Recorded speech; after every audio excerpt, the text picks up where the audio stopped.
अब हम करेंगे चैप्टर 9 की एक्सरसाइज का क्वेश्चन नंबर 5।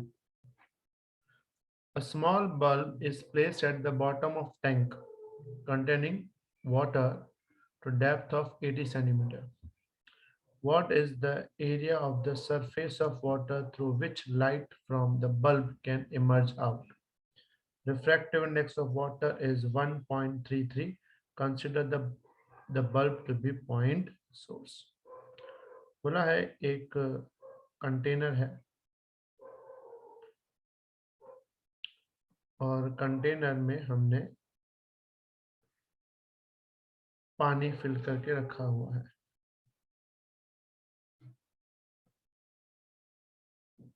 इस समझो में फिल किया है वाटर।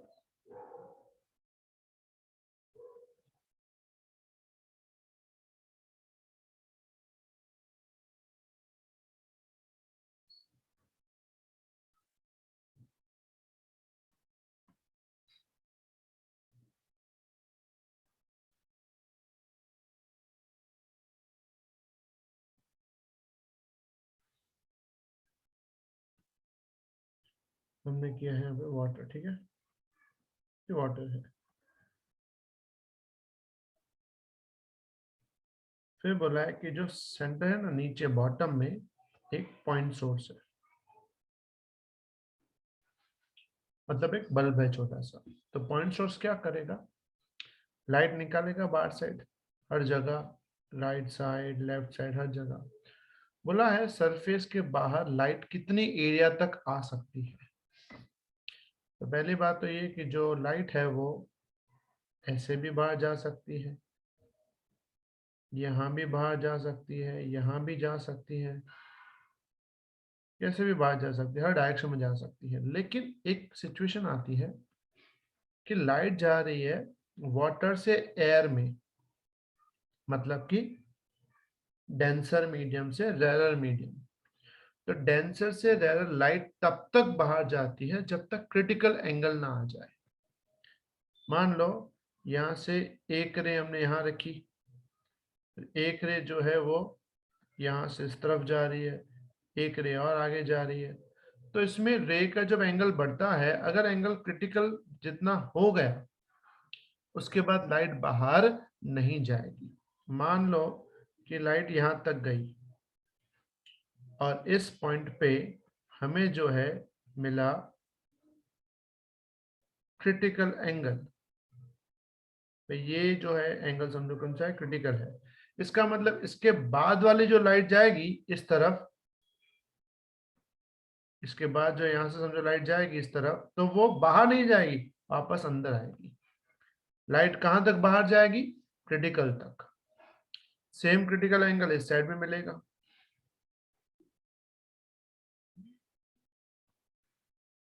ये क्रिटिकल एंगल यहां भी बनेगा। इसका मतलब जो लाइट है वो सिर्फ और सिर्फ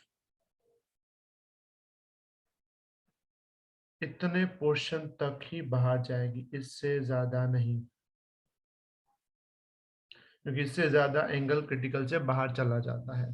तो पूछा है इसका एरिया क्या होगा। तो सिंपल बात है, एरिया के लिए पहले हमें क्या चाहिए, इसका रेडियस क्या होगा, क्योंकि अगर रेडियस मिल जाएगा तो एरिया भी अपने आप मिल जाएगी। उल्टा हमें हाइट दी हुई है, इसकी हाइट दी हुई है तुमको 80 सेंटीमीटर। यहाँ लिख देता हूँ मैं, हाइट कितनी है 80 सेंटीमीटर, इज कॉल्ड एच। यानी मैं यहाँ लिख देता हूँ एच कितना है 80 सेंटीमीटर। हमें फाइंड करना है रेडियस, ठीक है। अगर यहाँ क्रिटिकल एंगल है तो यहाँ भी क्रिटिकल एंगल बनेगा। अब इसको नाम दे देते हैं, समझो हम इसको नाम देते हैं ए बी और सी, ठीक है। तो from figure in triangle ABC, triangle ABC. अब अंदर साइन सी ले रहे हैं हम लोग, तो साइन सी, तो साइन क्या होता है, ऑपोजिट अपन हाइपो, तो ऑपोजिट होगा तुम्हारा ए बी, हाइपो होगा तुम्हारा ए सी। साइन सी खुद होता है 1/n, हमने क्रिटिकल एंगल की फॉर्मूला में पढ़ा है। साइन सी क्या होता है 1/n। ए बी या ए बी आर है, और ए सी, तो ए सी को लिख सकते हैं under root H square plus R square. फिर दोनों साइड हम कर देंगे स्क्वायर, तो फॉर्मूला बन जाएगी H square plus R square is equal to N square R square. मतलब दोनों से स्क्वायर करके ये जो है नीचे वाला रूट वाला ये सामने ले जाते हैं, ये इस तरफ ले आते हैं, फिर ये माइनस में ले जाएंगे, तो एच स्क्वायर क्या बन जाएगा N square R square minus R square. फिर इसमें से आर स्क्वायर कॉमन मिलेगा, एन स्क्वायर माइनस वन। तो आर स्क्वायर को अगर मैं सब्जेक्ट बनाऊं तो ये बन जाएगा H upon under root N square minus one. अगर रूट कर देंगे ना तो आर क्या बन जाएगा H upon root N square minus one. ये रेडियस की फॉर्मूला है, ये याद रख लेना, बहुत बार एमसीक्यूज में भी काम आती है।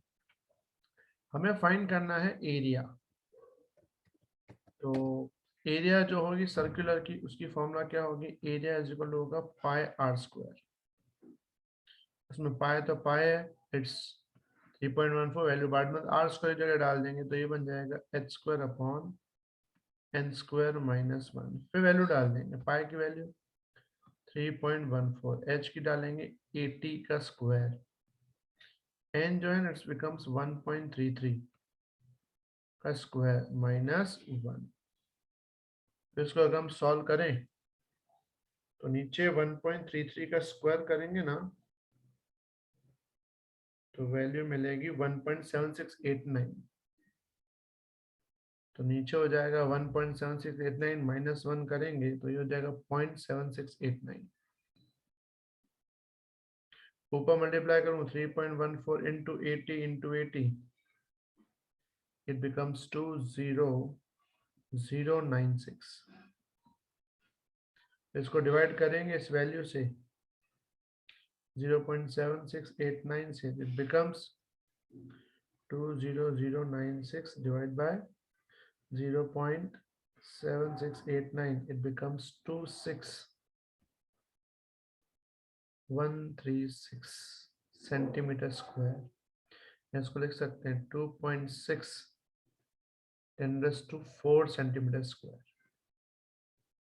या 2.6 मीटर स्क्वायर, कुछ भी लिखो। ये हो गया एरिया। इतने एरिया में से हमको लाइट बाहर आती हुई दिखेगी, इसके बाहर वाले पोर्शन से हमें लाइट बाहर आती हुई नहीं दिखेगी। क्लियर, लिख लो फास्ट।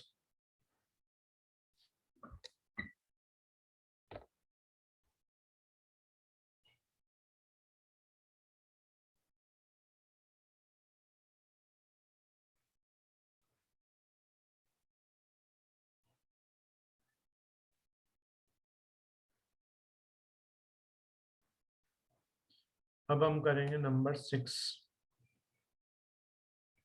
पूरा ध्यान 6 पे, 6 पे concentrate.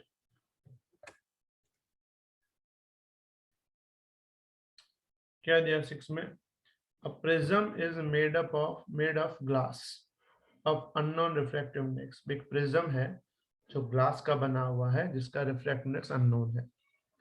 A parallel beam of light is incident on a face of the prism. The angle of minimum deviation is measured to be 40. Angle of minimum deviation मतलब तुम्हें डेल्टा दिया है, कितना दिया है 40. What is the refractive index of the material of the prism? हमें n find करना है, इसको बोलते हैं एक्चुअल n2। और n1 हम नहीं दिया तो एयर ले लेंगे, नहीं क्या ले लेंगे 1। फिर बोला the refractive angle of the prism 60। Refractive angle of prism मैंने ए दिया है which is called prism angle, जो दिया है तुमको 60। बोला the prism is placed in water, predict the new angle of minimum deviation. और बाद में बोला है कि n2 तो हमको पता ही नहीं है, n1 जो है ना वो 1.33 पानी ले लेते हैं, तब डेल्टा क्या होगा। तो पहले हम लेफ्ट वाली जो डेटा दी हुई है इसमें से n2 फाइंड कर लेंगे, फिर यहाँ से डेल्टा फाइंड कर लेंगे। फॉर्मूला क्या लगती है ध्यान देना, फॉर्मूला होती है n1 sine a by a plus delta upon 2 is equal to n2 sine a by 2। ये फॉर्मूला है प्रिज्म की, मैंने तुम्हें लिखवाई है। n1 तो ले लेंगे 1, साइन ए दिया है तुम्हें 60, डेल्टा दिया है तुम्हें 40/2 इज इक्वल टू n2 पता नहीं है, साइन ए जो है वो दिया है तुम्हें 60/2, तो ये बन जाएगा sine 50 is equal to sine 30। अब हम साइन 50 की वैल्यू डालेंगे। साइन 50 की वैल्यू तुम्हें नेचुरल साइंस में से मिल जाएगी। तो साइन 50 की वैल्यू होती है 0.766, 0.766 is equal to n2, sign 30 होता है 1/2, और मल्टीप्लाई करेंगे तो 0.76 से मल्टीप्लाई करें 2 से, तो ये हो जाएगा 1.53, तो n2 इज इक्वल टू बन जाएगा 1.53, यानी कि प्रिज्म का रिफ्लेक्टिव इंडेक्स क्या है 1.53। अब इसी डेटा का यूज करके अब दूसरी फॉर्मूला लगाएंगे। फॉर्मूला सेम रहेगी, खाली मीडियम बदल जाएगा, एयर की जगह पानी। फॉर्मूला फिर से भाई n1 sine a plus delta upon 2 is equal to n2 sine a/2। उसमें वैल्यू पुट करेंगे, n1 लेंगे अब 1.33, साइन a लेंगे 60, डेल्टा का पता नहीं, n2 क्या लेंगे 53 जो हमने फाइन किया अभी 1.53, साइन a लेंगे 60/2, 1.32 उससे डिवाइड में जाएगा तो यहाँ बचेगा sine 60 plus delta upon 2 is equal to, अब ये आएगा 1.53, 1.53 डिवाइड बाय 1.33, एक मैं यहाँ लिख देता हूँ 1.53 डिवाइड बाय 1.33, साइन 60/2 30 होता है, साइन 30 होता है 1/2, तो उसको करेंगे डिवाइड बाय 2 करेंगे तो मिलेगा 0.5752, साइन 60 प्लस डेल्टा अपॉन 2 ये मिलेगा 0.5752। तो इसका एंगल देखेंगे, ये भी तुम्हें टेबल में से ही देखना पड़ेगा। साइन इनवर्स 0.5752, तो ये मिलेगा approximately 35.11 degree. 60 plus delta upon 2 क्या मिलेगा 35.11 डिग्री। 2 मल्टीप्लाई में इसको अगर हम 2 से मल्टीप्लाई करते हैं तो तुम्हें मिलेगा 60 plus delta upon 2, sorry upon 2 तो नहीं आएगा, वो सामने जाएगा मल्टीप्लाई में, तो ये हो जाएगा तुम्हारा 70.22 डिग्री। तो ये 60 माइनस कर देंगे तो डेल्टा मिलेगा 10.22 डिग्री, मतलब मिनिमम डेविएशन दूसरी बार कितना आएगा 10 डिग्री के आसपास। ये हुआ तुम्हारा आंसर।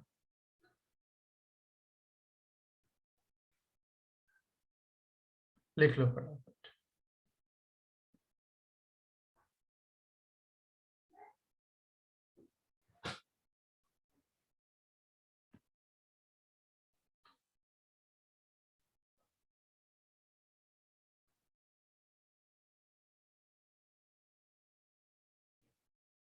कुछ डाउट हो तो मुझे मैसेज करके पूछ लेना। अब इसको मैं हटा रहा हूँ, क्लियर। अब हम ट्राई करेंगे नंबर 7 पे पूरा कॉन्सेंट्रेट।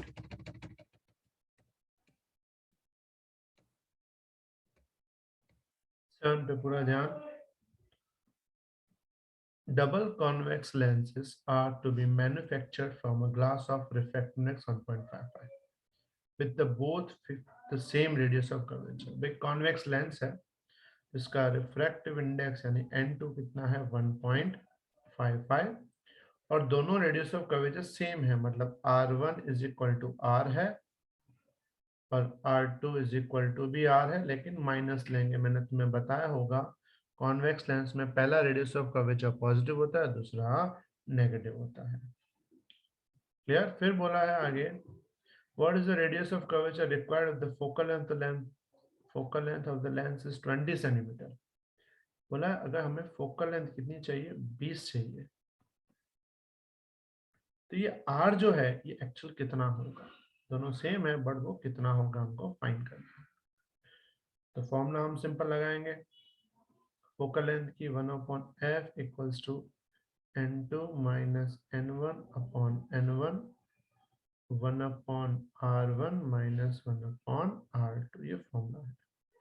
f तुम्हें दिया है 20, जो n2 है वो 1.55 है, n1 1 है, n1 1 है, r1 r है, r2 माइनस r तो ये प्लस हो जाएगा, माइनस माइनस प्लस, तो 1/20 इज इक्वल टू 0.55, ये हो जाएगा 2/r, क्योंकि 1/r प्लस 1/r क्या हो जाएगा 2/r। फिर हमें r फाइंड करना है, तो r उस तरफ मल्टीप्लाई है, 20 इस तरफ मल्टीप्लाई, तो 0.55 इंटू 2 इंटू 20, अब 0.55 इंटू 2 इंटू 20 करें तो ये बन जाएगा तुम्हारा 22, यानी r की वैल्यू मिलेगी 22 सेंटीमीटर। रेडियस ऑफ कर्वेचर क्या मिलेगा 22 सेंटीमीटर। लिख लो फास्ट।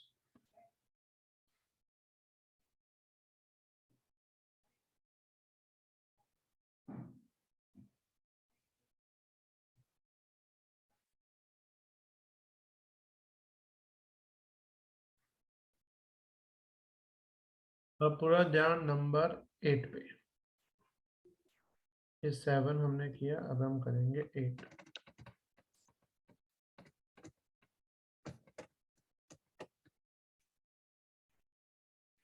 पूरा ध्यान 8 पे।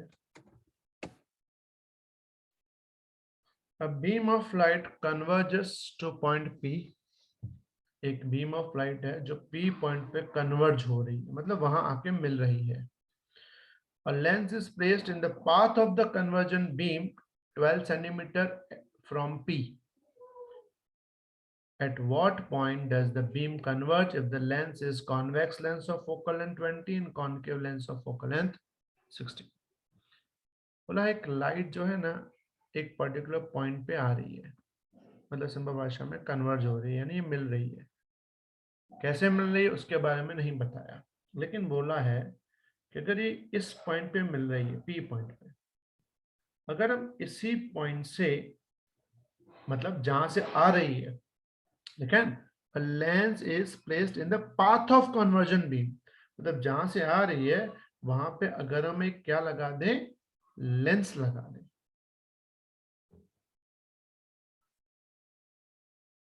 तो ये बीम यहां की जगह कहां मिलेगा हमको फाइंड करना है। और ये कितना दूर लगा यहां से 12 सेंटीमीटर।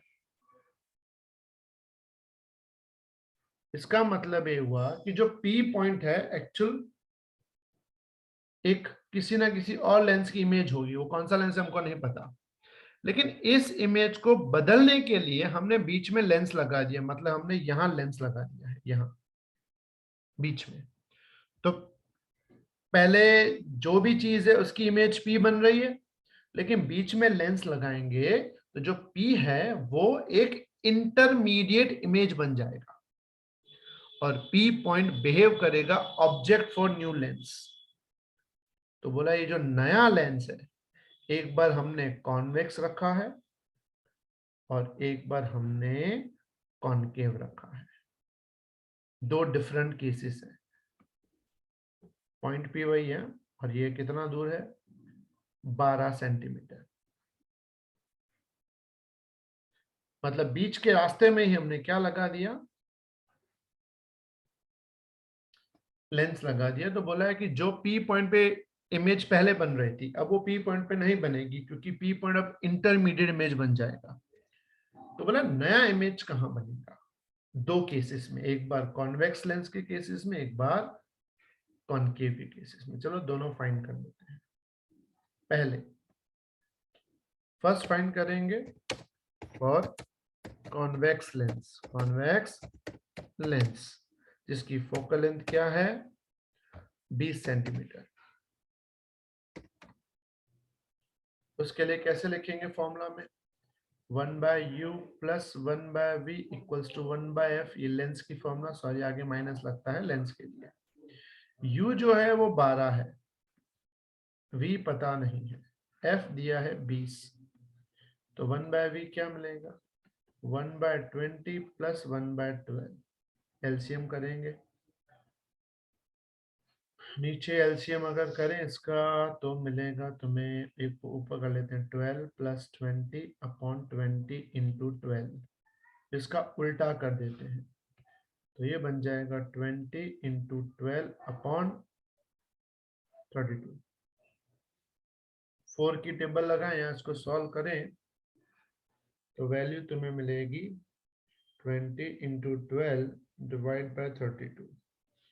It becomes 75, sorry 7.5। मतलब नया जो बनेगा वो इमेज कहाँ बनेगी? 7.5 सेंटीमीटर पे। सिमिलरली फॉर कॉनकेव लेंस, अब कॉनकेव लेंस है, उसकी फोकल लेंथ क्या है? 16 सेंटीमीटर। लेकिन कॉनकेव लेंस की फोकल लेंथ हमेशा माइनस में लेती है। फॉर्मूला फिर से वही, -1/u plus 1/v equals to 1/f। u तो है 12 same as it is, v पता नहीं, f पता है, माइनस में 16 है, ये प्लस में, तो 1/v क्या मिलेगा? 1/12 माइनस 1/16। तो ये हो जाएगा 16 माइनस 12 अपॉन 12 इंटू 16। तो इसका उल्टा कर देंगे तो वैल्यू बन जाएगी v equals to 12 into 16 upon 4। तो ये हो जाएगा 48। 12 इंटू 16 अपॉन 4, तो ये क्या बन जाएगा? 48 सेंटीमीटर। ये हो गया तुम्हारा इमेज। मतलब बीच में अगर कॉन्वेक्स लेंस लाते हो तो इमेज 7.5 पे आ जाएगी, मतलब 12 पे जो इमेज बन रही थी अब वो 7.5 पे बनेगी, और कॉनकेव आते हो तो जो इमेज 12 पे बन रही थी अब वो 48 पे बनेगी। Clear everyone? डाउट हो तो मुझे मैसेज करना फास्ट। लिख लो।